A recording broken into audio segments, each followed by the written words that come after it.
Today, we're stepping back into what I like to call the architecture of civility. We are going to explore the world of Emily Post and Amy Vanderbilt to rediscover the graceful habits that once defined the American home. We'll look at the dining theater, the intricate codes of the street, and the digital-free social rituals that kept us connected. But you'll want to stay tuned until later in our journey, because we're going to reveal the highly specific elevator protocol. It involves a gentleman, a hat, and a very strict distinction between an office building and an apartment complex. And I promise you, breaking this rule in 1955 was considered an absolute social disaster. Let's wind back the clock. Number 1. The gastronomic theater and the outside-in rule.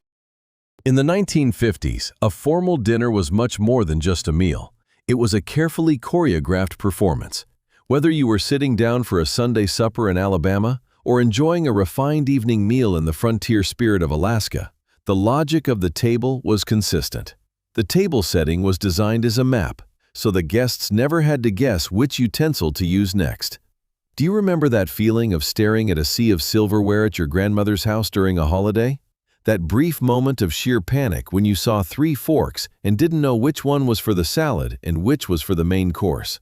You'd look at Mom for help, and she'd whisper that golden rule. Just start from the absolute outside and work your way in with every course. It was a system that ensured the meal flowed with a quiet, efficient grace, allowing the conversation to remain the center of attention rather than the confusion of the cutlery. I have to know, who was the manners police in your house? Was it your mother, a stern grandmother, or perhaps a strict Sunday school teacher who wouldn't let you leave the table until you knew your salad fork from your dinner fork? Tell us who taught you your table manners in the comments. Number 2. Specialized silverware, the oyster and fish forks. A truly manner-minded household in the 1950s had a specialized tool for absolutely everything. In the fine homes of Arizona and the traditional estates of Arkansas, the good silver was a point of pride.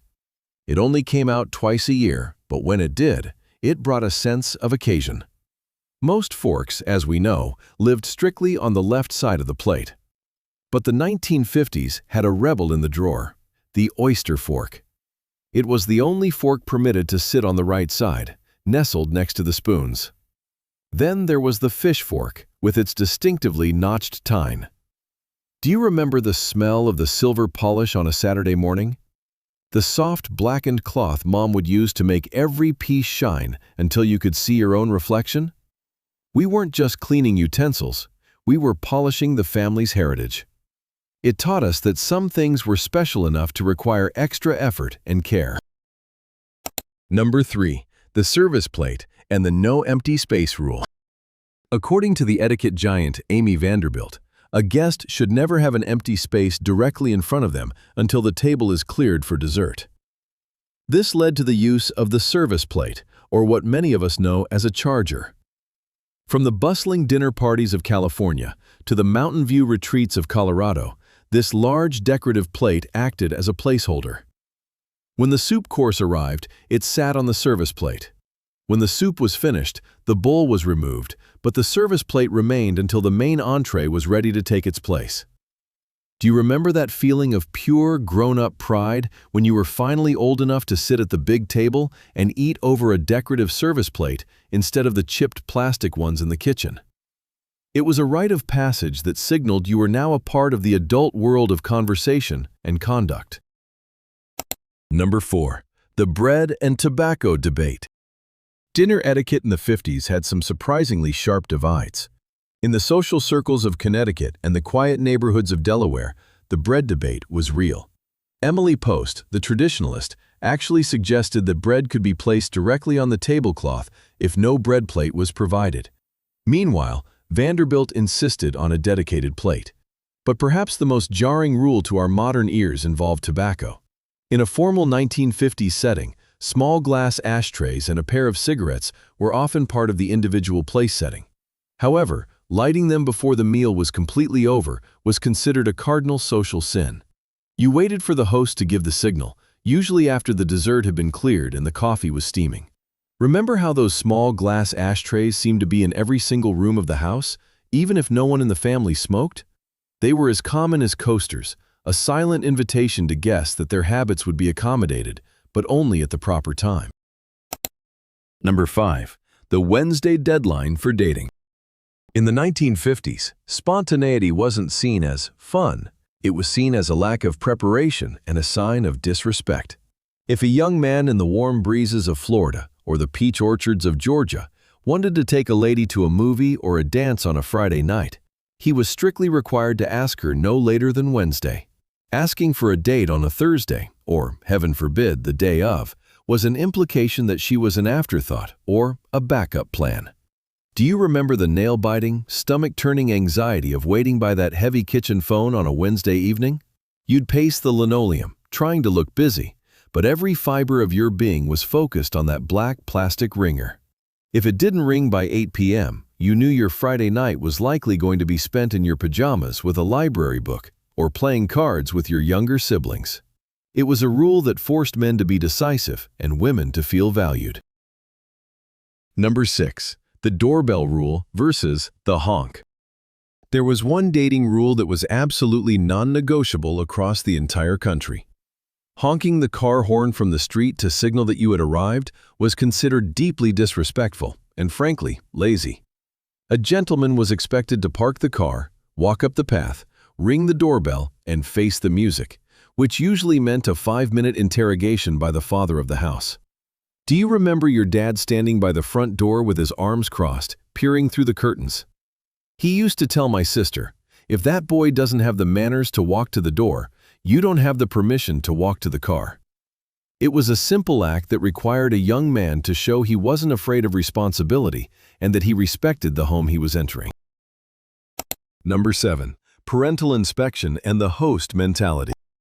Once a suitor passed the front door inspection in the bustling suburbs of Illinois or the farm towns of Indiana, the date itself was governed by a strict host mentality. In the 1950s, the man was the official host of the evening. This meant that when the couple arrived at a restaurant, he would relay the woman's order to the waiter so she didn't have to speak directly to the staff. Remember those quiet orders for two at the local diner? To modern ears, it might sound restrictive, but at the time, it was a strange mix of being pampered and protected. It was a subtle nod to the formality of the era, where the man took on the burden of the transaction so the lady could simply enjoy the atmosphere. Ladies, I want to hear from you. Do you remember your dates ordering for you at restaurants? Did you find it a charming bit of chivalry, or did you find it a little bit frustrating? We'd love to hear your perspective in the comments below. Number 8. Women's gloves and the unified look. In the mid-century, a woman was never considered fully dressed for the public eye without a pair of gloves. This was the era of the unified look. White gloves were for the blossoming springs and summers, while dark leather or suede was for the winters. These weren't just for warmth, they were a symbol of refinement. Your gloves had to match your handbag and your shoes perfectly. Do you remember the tactile feel of those crisp cotton gloves? Trying to navigate a church social, balancing a paper plate of cookies and a cup of punch without getting a single smudge of chocolate on your white fingertips. It was the ultimate test of dexterity. Gloves represented a barrier of politeness between the individual and the world, a sign that you cared about the finish of your presentation. Number 9. The gentleman's hat code, doffing versus tipping. For men, the hat wasn't just an accessory, it was a complex communication device. There was a literal passel of rules regarding when and how to move your headwear. Tipping the brim with your forefinger was a casual acknowledgement, often reserved for strangers or passing acquaintances on the street. However, doffing, actually lifting the hat several inches off your crown, was required whenever you were introduced to someone, when a lady entered the room, or as a sign of deep respect. Do you remember your dad's hat rack by the front door? It was an ironclad rule. You never ever sat at a dining table with your hat on. It was the first thing to come off when entering a home and the last thing to go on when leaving. It was a silent, visual signal that you were entering a space of respect and leaving the ruggedness of the outside world behind. Number 10. The elevator protocol, open loop revealed. Now we've come to that specific rule I teased at the beginning, the elevator protocol.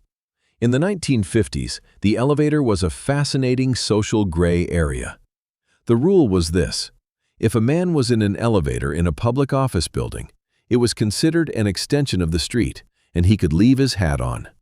However, if the elevator was located in a dwelling, such as an apartment building or a hotel, it was considered a room. The moment a lady stepped into that elevator, every gentleman was required to remove his hat immediately. Do you remember the absolute pin-drop silence in elevators back then? That small, cramped space felt like a tiny chapel of manners where everyone suddenly became their most polite, restrained selves. Breaking that public versus dwelling distinction would have earned you some very icy stares from the other passengers. Number 11. Telephone sparkle and the bell system's code. Long before we had caller ID or mute buttons, bell systems actually ran national campaigns to teach Americans how to have a pleasing telephone personality. We were told to answer the phone by the second ring if possible, because a long ring implied a lazy household. You were instructed to keep your lips exactly 1.5 inches from the mouthpiece to ensure your voice could sparkle over the wire.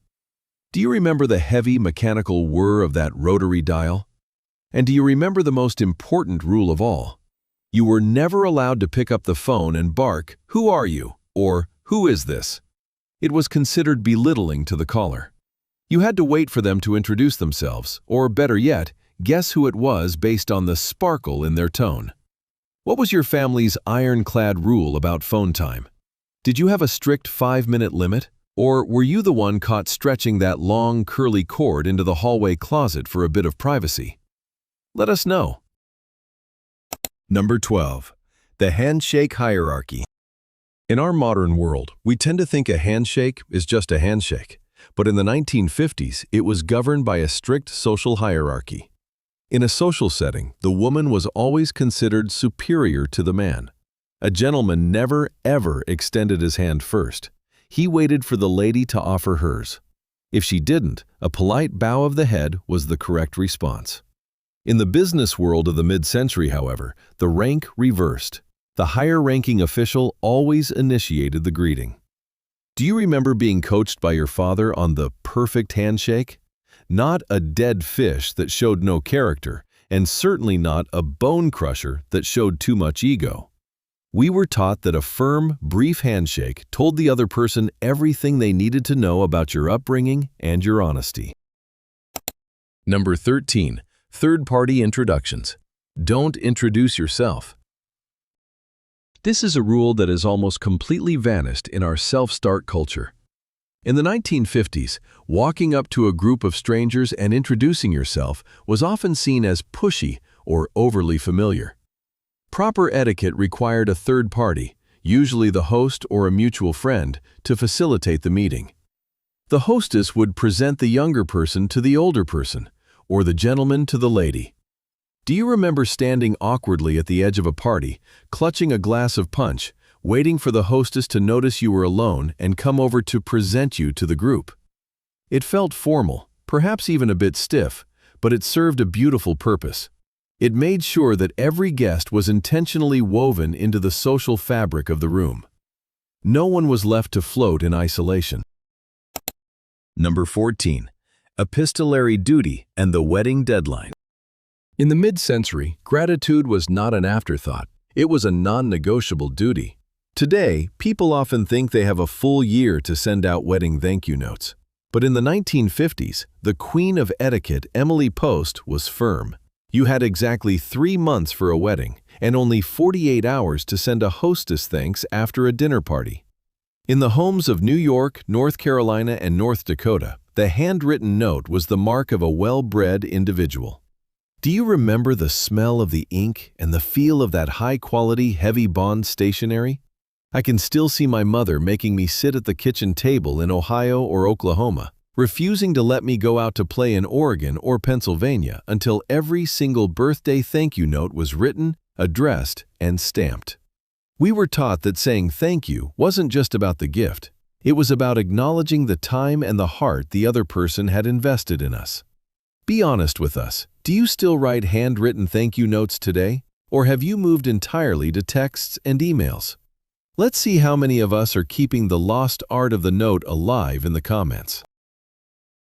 If these memories brought a smile to your face today, please hit that like button.